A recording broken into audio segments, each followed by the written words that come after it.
Hello and welcome to Crime Divers. I'm Laura. And I'm Jill. And join us as we dive into this week's episode, 3 Girls and 3 Boys.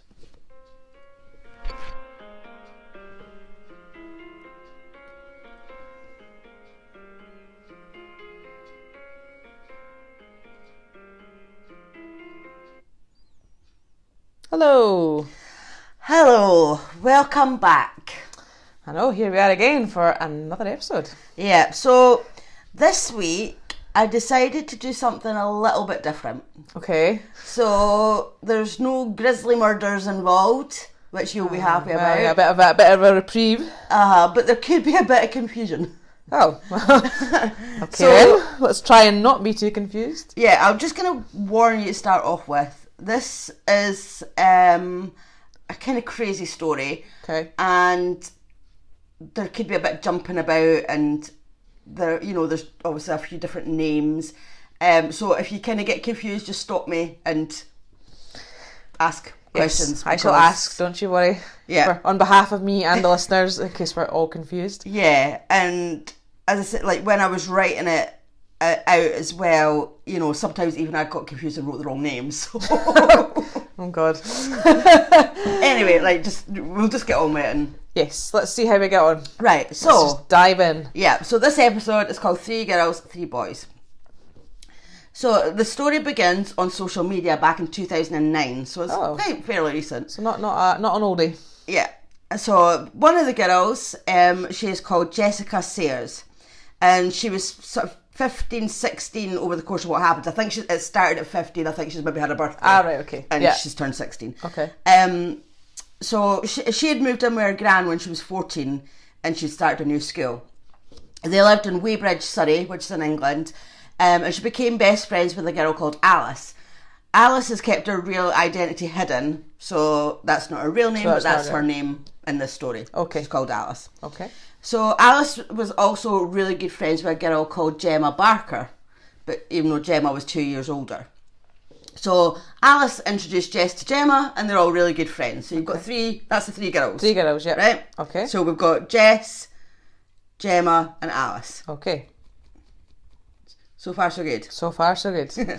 So because Gemma was 2 years older, she could drive, so they would go out in the car a lot.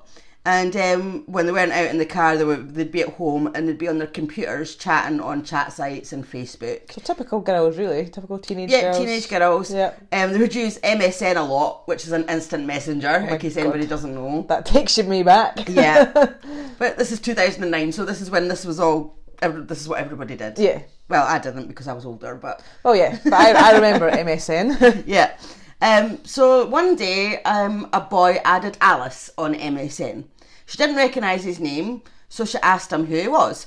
He just said his name was Aaron Lampard and that he lived in Epsom, which is fairly close to where she lives. So Alice and Aaron chatted online for a couple of months, and he was always flirting and paying her compliments, and he would call her babe. They had added each other on Facebook, so even though they hadn't met yet, they'd seen photos of each other, and they obviously fancied each other because they kept chatting and flirting. Yeah. So when Alice realised when she was looking at his friends list that he was friends with Gemma. So when she asked Gemma how she knew Aaron, Gemma said that she went round to his house all the time because she was seeing his older brother, Jack. Oh, right. So she knew who he was. So she knew who he was. Yeah, she was quite friendly with him, and so, she said that he was a nice guy, and she encouraged Alice to start, sort of like an online relationship with him. All right. Seriously, I'm just rolling my eyes. I know. But Alice wanted more. I'd be the same. They'd already been chatting for a couple of months, so she was ready to meet him in person. Yeah. So he came across as shy and he wasn't very keen on meeting up at first.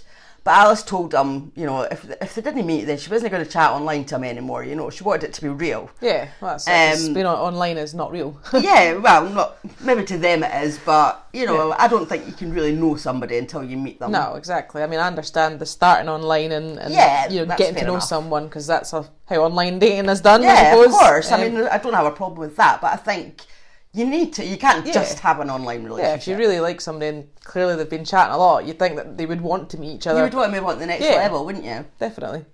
So they arranged to meet at a park near her house, and it must have been all good because they carried on meeting up, and a couple of weeks later, Aaron asked Alice to be his girlfriend, and she said yes. Aww. So Alice and Aaron... Sounds like a nice story, this. Well, yeah. So, as Alice and Aaron were now in a relationship, Alice wanted her best friend Jess to meet him, which you do. Mm-hmm, of course. They met, they got on really well, they started chatting online as well, but just as friends. Right. Aaron would phone Alice every day for a chat, but he would also phone Jess every day for a chat as well. But they would be chatting about Alice. You know, he'd be telling Jess how much he liked her, Right, you know, okay. how... I was just going to say, it's a bit random that they've started talking. Yeah, but they're friends. Well, yeah, I suppose they could be friends. Yeah. I mean, Jess referred to Alice as her girl best friend, and Aaron was her boy best friend. Right, okay. That's how close they became. They were, they were chatting every day. Oh, okay. So the day after Alice and Aaron had got together, Aaron told Jess that his friend Luke Jones wanted to talk to her.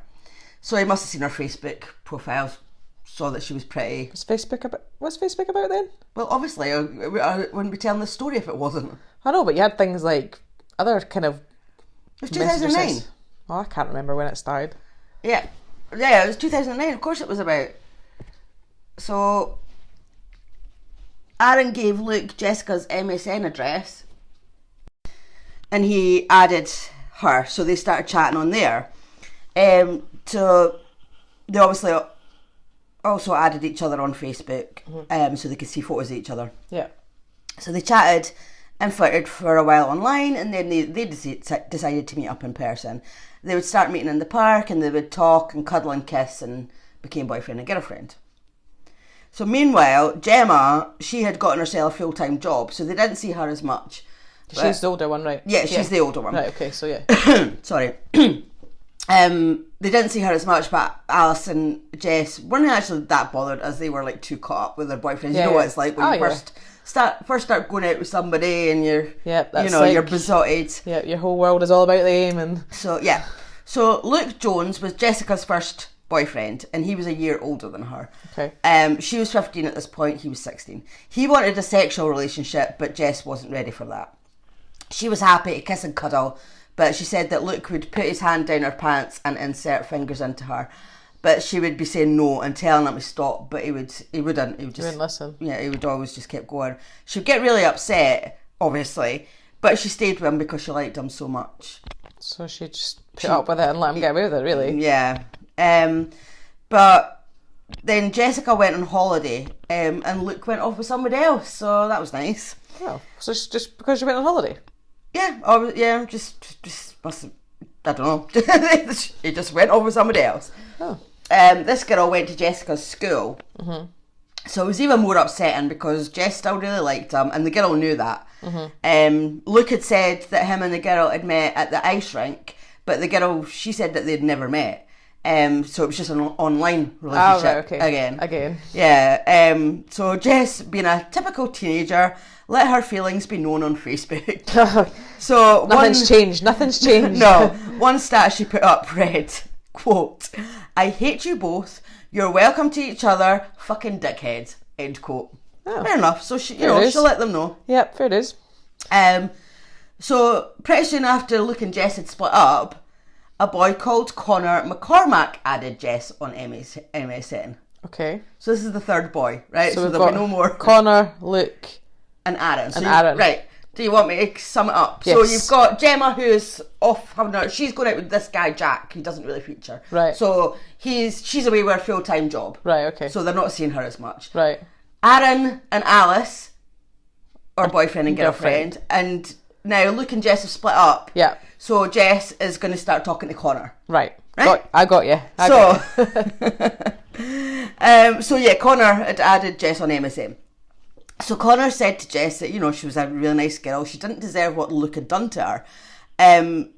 Luke and Connor must have been really good friends because Luke had told Connor about the sexual assaults on Jess, and he admitted that he had been in the wrong and that he shouldn't have done it. Oh, right. So he knew he shouldn't have done that then, yeah. Yeah, but, didn't apologise to her, but... Apologise to your mate. Yeah, he told him anyway. Okay. So, as the weeks went by, Jess and Connor kept chatting online and got closer and closer. At first, Connor was just he was just a shoulder to cry on because of, you know, what Luke had done. But as time had went by, they started to like each other, and surprise, surprise, they started an online relationship.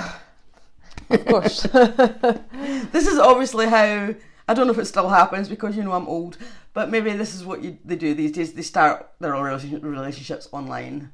I mean, I know you get online dating and stuff, I know. But this isn't online dating. This is like just random people adding you on MSN and Facebook and taking it from there. Yeah, see, I don't accept random people that add me on Facebook. No, but we're older and well, yes, wiser. we are older and wiser. Well, don't know about the wiser, the older definitely. Yeah. Yeah.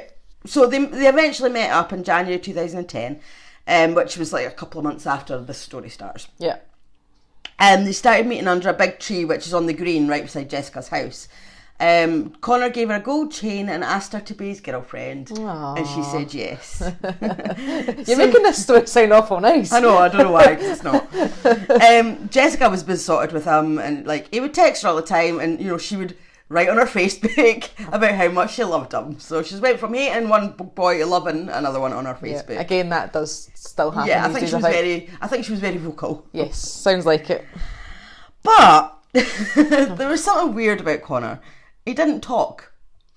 He used his phone to type on. Like, so for instance, like us now, you know, we're sitting next to each other in the same room. Yeah. So, just say I'm Connor. I would get my phone out, type on my phone, say, Laura, can you go and make me a cup of tea? And then I'd show you that message. Right. And you'd be like, all right, okay then. So you'd go off and make me a cup of tea, and then you come back, there's your tea, and I would on my phone say thank you and then show you it.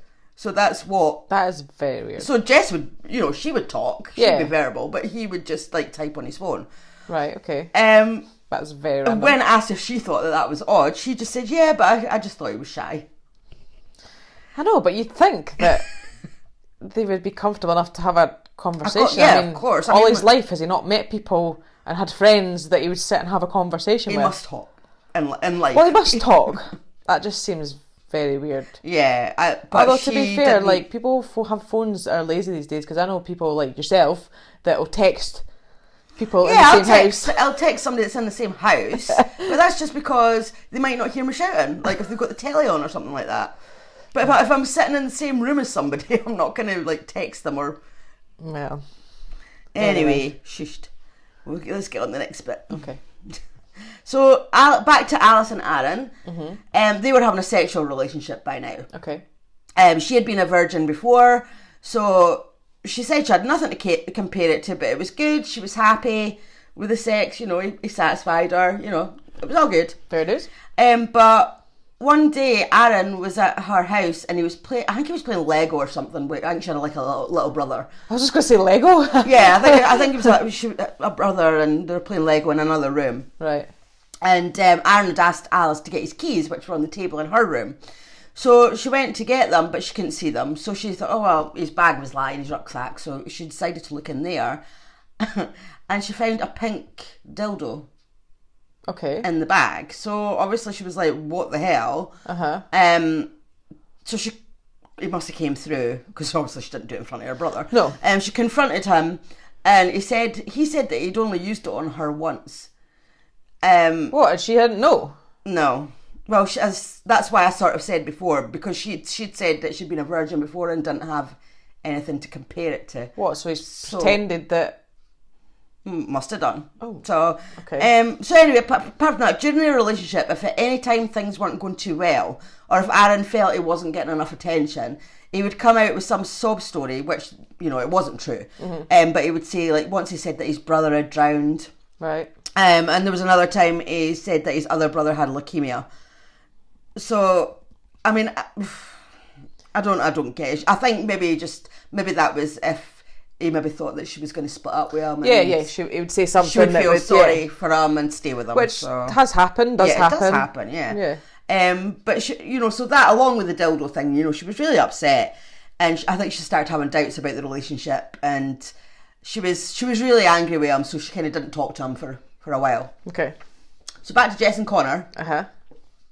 Connor's gran died, and Connor asked if he could stay at Jessica's that night because, you know, what comfort. Yeah.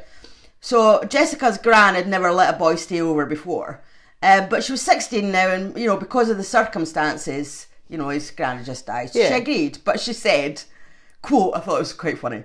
This is the gran said, as long as she kept her hand on her halfpenny and he kept his pecker in his pants, then that was fine. He was allowed to say it. In other words, as long as they didn't have sex. Yes, basically, yes.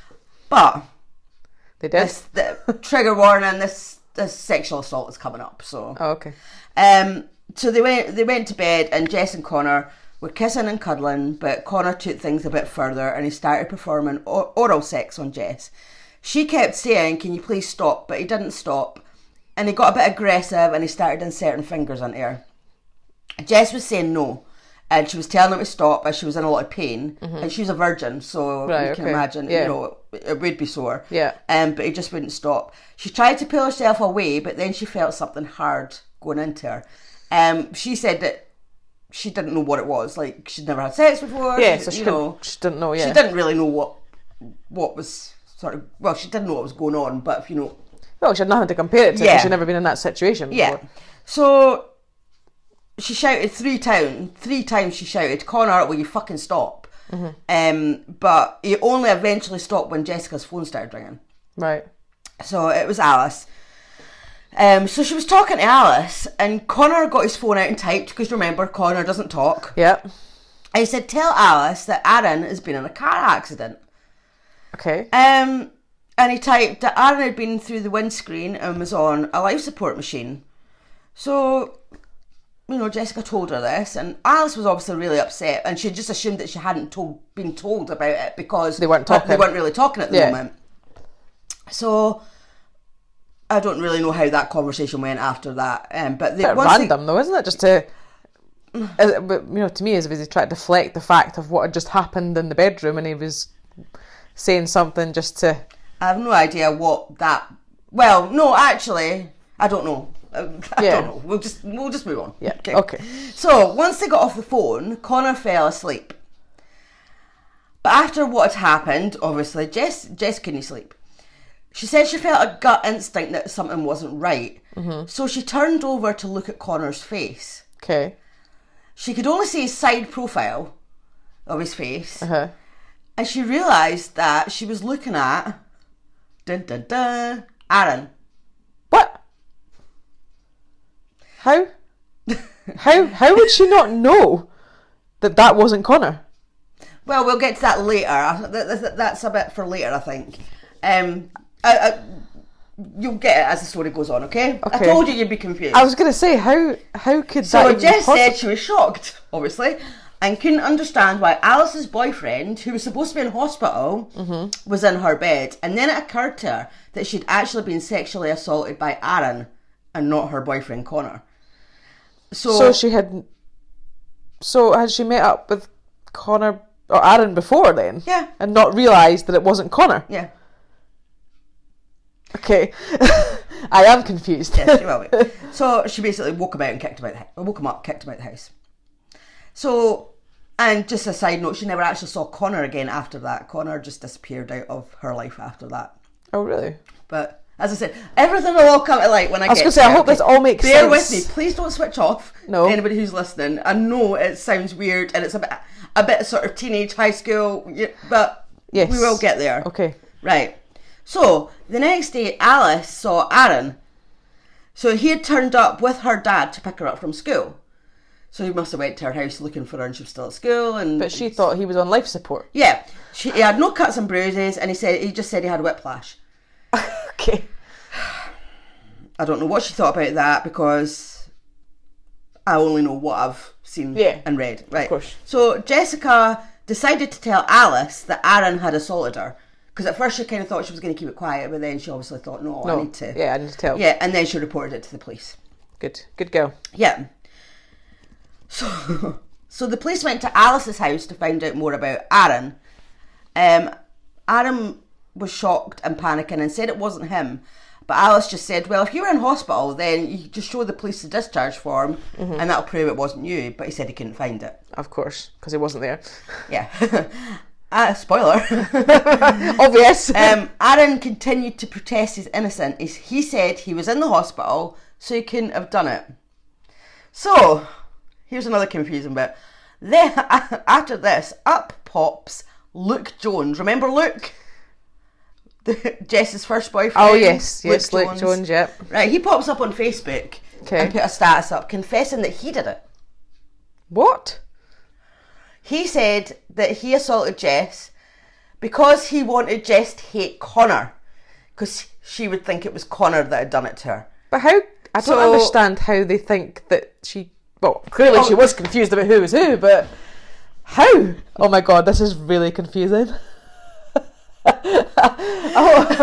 We shouldn't even be laughing. There's a serious thing has happened. There's been sexual assault. Yeah. So please, we're not laughing at that. No. We are laughing at the confusion of this story, the craziness of this story. If there wasn't sexual assault in this story, it actually probably would be really funny. Yeah. But oh yeah, no, I mean, there is the seriousness of it, so we're not laughing at that. But it's just the craziness of it. I know, I'm getting really confused here. So he's put on Facebook that he has assaulted... He assaulted Jess. Right. Because he wanted Jess to think it was Connor that had done it. So he wanted Jess to hate Connor. I don't know if he was jealous or whatever, because she started going out with Connor after him. Right, okay. Okay, so Aaron had given the police a false address because they had spoke to him when they came to Alice's house. Right. But he'd given them a false address because obviously they want to follow up. Yeah, of course. So they'd got Alice to arrange to meet him so that the police would turn up instead of Alice. So they arrested him and took him to the police station. So when they got to the police station, they were going to do a strip search, and Aaron didn't want to take his hat off, but they sort of made him take his hat off. And when they saw his hair, they realised that Aaron was a girl. What? What? Okay, would you like an explanation? Do you want me to explain it all now? Oh, I think you need to, because I am really lost on this one now. Okay. So Aaron was actually Gemma Barker. Remember Gemma, their friend that had got a full-time job? Oh, the older one? The one that was 2 years older than them? Oh my god. Aaron was Gemma Barker, okay? Right. Connor was also Gemma Barker. Okay. And Luke was Gemma Barker as well. So this girl, their friend Gemma Barker, disguised herself as 3 different boys. So now I maybe understand how they must have confused... So, okay, like let me just kind of I'll explain as we go. Okay? Yes, please do. Because Gemma knew the other girls so well, she knew what kind of boyfriends they wanted. Right. Obviously, girls talk about boys. Yep, as they do, yep. But there was only supposed to be 2 boys. So there were supposed to be Aaron for Alice and Luke for Jess. Right.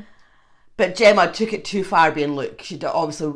I don't know if she'd read the signals wrong, whatever, but she was trying to have a sexual relationship too quickly, and she knew that Jess was getting fed up with it and was getting upset by it. Okay. So that's why her as Luke, went off with another girl. Yeah. So and then she could invent Connor to come in and sweep her off her feet. Yeah, yeah. And, well, it worked. Yeah, it did. The sex part... I think you've probably figured it out that she was using the dildo. Yes, because obviously she doesn't have the male parts. Yeah. So Alice had been a virgin and had nothing to compare it to again. She thought it was normal to have sex in the dark and to keep their clothes on, because that's what they did. I mean, as I said, it was her first time. Yeah. And she thought it was his first time as well, so she thought he was shy. Right. Wanted to keep their clothes on. Yeah. She obviously never went to touch his bits or... Oh yeah, I was just going to say, it must have been all one way, really. Yeah, but maybe she wasn't confident enough to be doing that. I mean, I think, when you're 16, the boy's kind of doing the stuff to you. You maybe still shy and you haven't got the confidence to go and do stuff to him. Yeah, I get you. But he would wear a hat all the time, and she put that down to shyness. Right. So Connor... He always wore baggy clothes, like baggy jeans, a hoodie, a hat. So the hood would be pulled right over the hat and it would cover his eyes. Right, okay. So, and he told Jess that he had alopecia. So Jess, her brother actually did have alopecia, so she respected the fact that it was a really hard thing to sort of talk about, to let, you know. So she didn't really question why he was always... So she never asked him, she respected it, and she didn't ask him to take his hat off. Right. But as you can see, like, both of the boys wore hats, so they were pulled right down. Yeah. So she couldn't see their eyes, which I think is a main thing when you're looking at somebody, isn't it? Like, yeah. It just sounds a bit weird why and they both the girls just... I don't know. They just accepted it. Yeah, that is a bit... maybe it was to do with their age, their naivety, maybe. the fact that they liked the boyfriends so much, they didn't want to question too much. Yeah. You know, they just sort of went with it. Maybe they thought boys are weird, which boys are weird. Oh yeah, true. So they maybe just, you know, people have their quirks. Maybe they just thought... No, but I'm just thinking, like, myself, I mean, in that situation, I don't know, I mean, it's hard to say 'cause I'm not in that situation, or haven't been in that situation, but I don't know, I just don't know if I would have just been like, right, I can't barely see your face, but that's okay. Yeah. I know. Or what, you know. I mean, Jess... So do you think, is that why the whole typing thing then, because she didn't want to talk and hear her voice? I mean, like, obviously she talked as Aaron and she talked as Luke. So maybe... She maybe couldn't come up with another voice, you know, because obviously she would have been changing her voice for those two boys, so maybe she couldn't come up with another one. Maybe she thought it was just going to be easier. Still a bit random though. Yeah. I was going to say something. Yeah, she actually said, Jess, in an interview, she'd actually said, well, you know, the police didn't realise that he was a boy. A girl, sorry, that they didn't realise that it was a girl, so why would we know? Mm-hmm.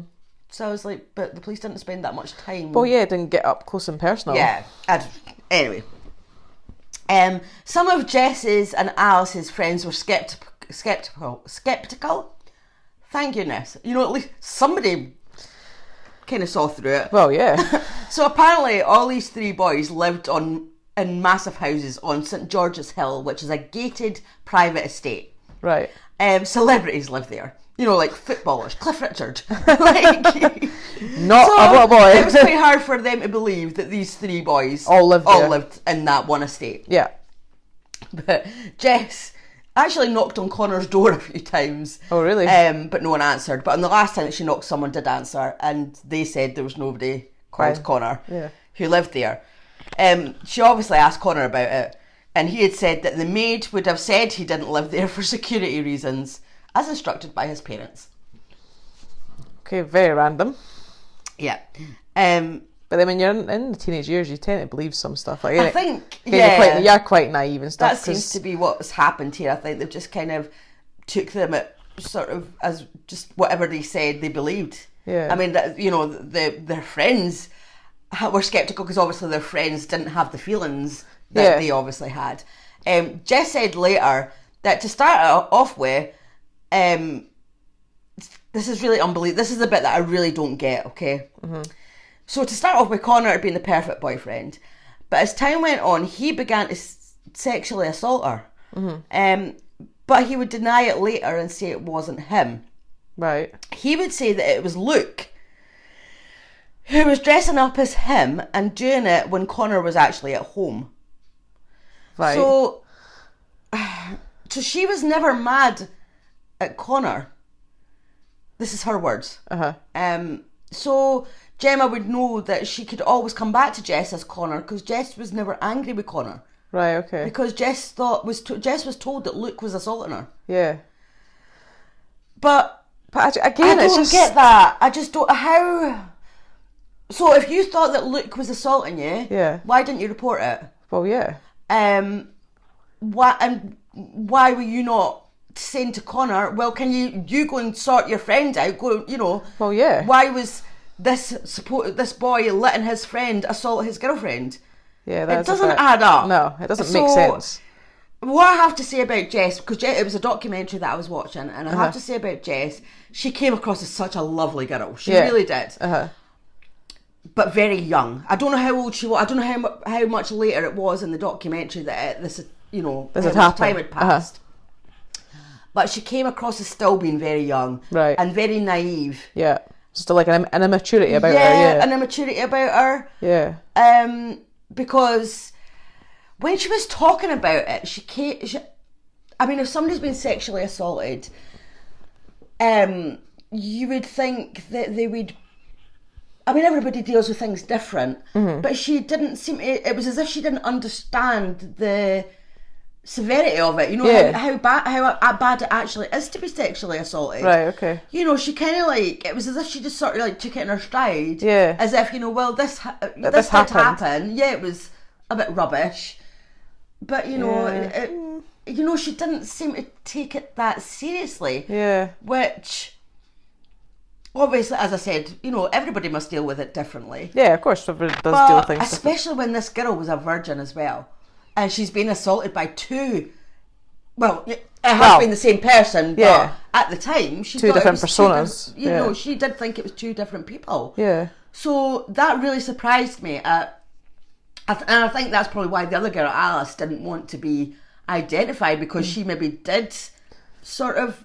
It impacted her. Well, not impacted her more, that's the wrong word, but she I didn't deal with it as well, maybe. Or, I mean, she'd actually said that after it happened, when it came out and stuff, she'd actually questioned the attack. She'd said to her parents, well, am I still a virgin? Because it had been a dildo that she'd been assaulted with, you know, not an actual man. Yeah. You know, am I still a virgin? Like, am I a lesbian? She was, you know, because it was a girl that had done it. She didn't understand, So I think it impacted them different, that way. Yeah. So I couldn't really find out much about Gemma's background. I was just going to say, so I just wondered what actually... I'll tell you, this is all I know about her. She always wanted to be the centre of attention. She was at college training to be a police officer, but she wasn't there very often. She had said to her friends, when her friends had questioned why she was hardly ever there, she had said that her parents were well off and gave her everything she wanted, so she didn't need to work. All right. Did I say what she was at college for? To train to be a police officer. I had a mind blank there. Yeah. So, according to one of Gemma's friends, if Gemma wanted something, she had to stamp her feet a bit and she would get it. Right. So, one time, Gemma had said that she was depressed and she'd threatened to kill herself. Her mum had asked her what would make her happy, and Gemma said a new car would keep me happy. So, ta-da! New she car. was given a brand new car. So, you know, she was obviously a spoiled brat. Yeah, by the sounds of it. What I can't understand is, when the police got involved, why didn't Gemma just stop being the boys? Yeah. Like, why did she, as Luke, admit to the assault? You know, the police were looking for a male. They weren't looking for a female. Yeah. They were looking for a male. You know, Jess had reported she'd been assaulted by a boy. Yeah. So surely she could have just dropped the impersonations and just carried on being Gemma. Yeah. But then maybe she was in far too deep mentally, and then maybe she obviously got something out of it, didn't she? Because she kept doing it. This is just going to blow your mind. Any more than it already is. Instead of dropping the impersonations, Gemma claimed that she'd been assaulted by Luke Jones. What? How could she be assaulted by... Luke Jones doesn't exist. Yeah. So she has said that Luke Jones had punched her and broken her jaw, and she even put in a claim for compensation to the Criminal Injuries Compensation Board.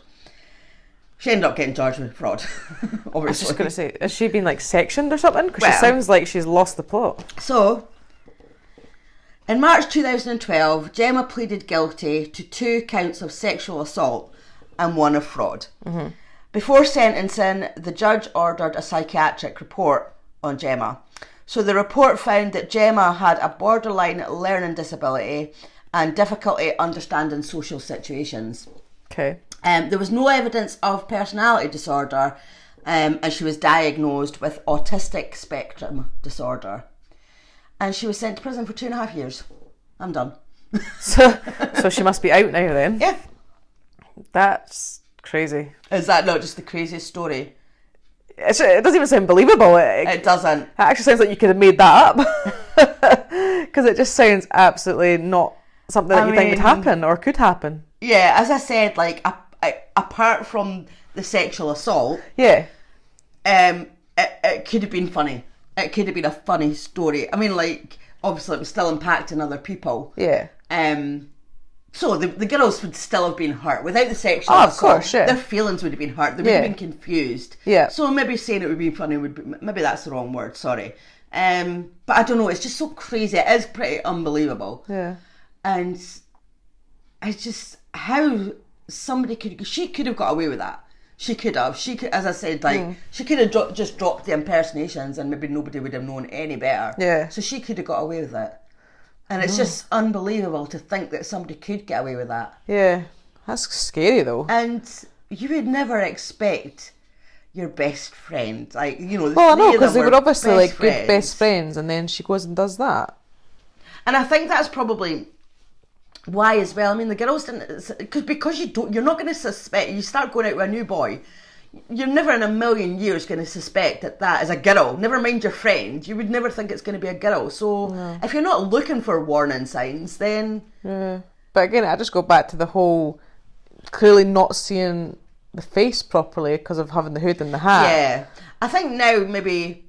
I mean, everybody's different, and obviously we're older, so we would be looking at it in a different light. Yeah. And there's no way would I trust anybody if I can't see their eyes. No, I mean, I wouldn't either personally, but you're right, At back that then. age, when I was 15, 16, Maybe. I don't know. Maybe I would have believed it. Maybe if this guy had came and swept me up, because you have to remember, these two boys, they were chatting to them for maybe a good few weeks online. So they were basically sweeping the girls off their feet online. They had been complimenting them, you know, telling them how beautiful they are. And if it's the fact that it's Gemma, she clearly knew kind of what they'd like to hear, I suppose, because she knew what they were like. Exactly. So if before they've even met the boy, they're besotted. So they're going to maybe just look past things like that, because they're probably like, well, I know this person, because if you've been chatting to somebody, you know, you do know them. Yeah. She must have been quite confident, Gemma, though, to actually, like, impersonate a boy, but in the hope that our friends don't realise it's her. Because, again, if you're, like, really close friends with people, you know what they're like, and, you know, like, their features and stuff that you can see. I mean, I know she couldn't see a lot, but for them to not even click that it was her, she must have been really confident in the fact that she could do it and them not realise it was her. Definitely. And I think it must have been really well planned out as well, because if you think about it, she's got, eventually obviously it was 3 boys, so for 3 boys, she had to come up with 3 different personalities, 3 different sort of styles of clothing, you know, the way they dressed and things like that, the way that 2 of them spoke. She would have to have 3 different phones, you know, because obviously they would be contacting each other on text or everything, as well as on the computer. Then she would have to have 3 different profiles for Facebook, MSN, whatever. Yeah. So I think a lot of planning must have went into it, and nobody actually knows the reason why. I was just going to say, do we not know why she wanted to do that? Yeah, I think Jess thinks that Gemma hated her because. Oh, really? Yeah. Because the feeling is that Gemma was maybe in love with Alice. Right. Because, as Jess said, Alice got treated a lot better than what Jess did. Alice did get sexual assaulted. But Alice was... I know she didn't know it, but she didn't know that it was a girl. But she did consent to it. Even though she thought it was with her boyfriend. You know, she was consenting to it. Whereas Jess was saying no. Yeah. So she's like, well, why was I getting assaulted? And she wasn't. Right, okay. It was an assault, but it's really hard to put into words. Obviously, it was an assault, but at the time it was actually happening, it didn't seem like an assault because she thought she was having sex with her boyfriend. So she was consenting. So Jess thinks that maybe she wanted Alice to herself, and she wanted, and for some reason she hated Jess, and I don't know. I guess we'll never, unless she actually comes out and this. Yeah, I did actually look to see if there was like an interview with her or anything like that, but the only interview with Gemma Barker was some American person that was at university, and well, it's not her. So she just basically got out, did her time in prison, got out and went off somewhere and disappeared. Yeah, I think so. I mean, she's maybe hopefully getting help. Well, I'd like for her, you know, her learning disability and the fact that she's on the spectrum. You know, hopefully she's getting the support that she needs and stuff. But that doesn't change the fact that she did a bad thing. She did. yeah. I mean, she... Those poor girls are probably scarred for life. I mean, Yeah. they might be confused about things like their sexuality Yeah. or, the trust that they have in people. Imagine trying to trust people. But they both do have boyfriends now. Right, okay. Oh, that's And good. I think they checked to make Yes. sure that they've got boy parts. I would like to think so. God, what a Yeah, shame. so- But yeah, wow. So there you go. So yeah, I just thought I would give you something a little bit different rather than Well, that was definitely different. murder and Yeah. whatnot. So That was definitely different. yeah, so I really hope that everybody managed to keep up with the story, and I really do apologise if you got confused, because it was a bit of a confusing story, but Yeah, I think you did well. I think you explained it quite well, to be fair. hopefully, people have probably still got questions, but Yeah, I think in all crimes, so there's always still questions Yeah. of some sort, isn't there? You never get a So- full answer, full understanding. so if anybody wants to follow us on our social media, we're crime_divers_pod, and that's on Twitter and Instagram, and on we have a Facebook group, and what's it called? Crime Divers Podcast. I think so. We Have a should- search. Yes, we are there. Okay, and we'll be back next week. Yeah, so thank you again for joining us, and we'll speak to you. Well, not speak to you all, but we'll speak to you all next Yeah. week, I suppose. Yeah, we will. Yeah. Okay. Bye. See you later. Bye.